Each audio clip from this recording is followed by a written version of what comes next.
இனிய உள்ளங்களுக்கு வணக்கம். இன்று ஒரு கதையுடன் தான் உங்களை சந்திக்க வந்துள்ளேன். கழுகினை தாக்குற ஒரு பறவை இருக்கு. நம்ப முடியலல்ல? ஆமா. அந்த பறவை எது தெரியுமா? காகம் தான். காகம் என்ன பண்ணுமா? கழுகு மேல ஏறி உட்காந்துக்கிடுமா. உட்காந்துக்கிட்டு அது அ தன்னுடைய அழகுனால அது முதுகுல என்ன பண்ணுமா? கொத்துமா. ஆனா, கழுகு என்ன பண்ணுமா? அதுக்கு எந்த ரியாக்ஷனும் குடுக்காதாம்.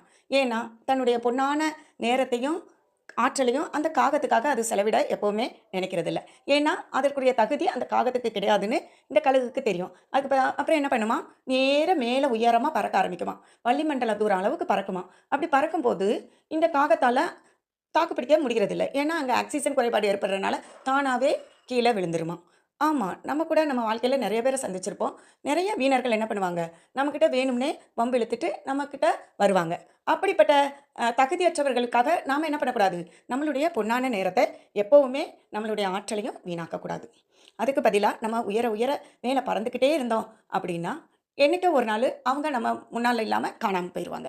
அதனால எப்போதுமே நீங்க யாரை பற்றியும் நீங்க கவலைப்படாம, உங்க எய்ம நோக்கி உயர உயர பறங்கள். விண்ணை தொடலாம். வாழ்க்கை இனிக்கட்டும். நன்றி. மீண்டும் சந்திப்போம்.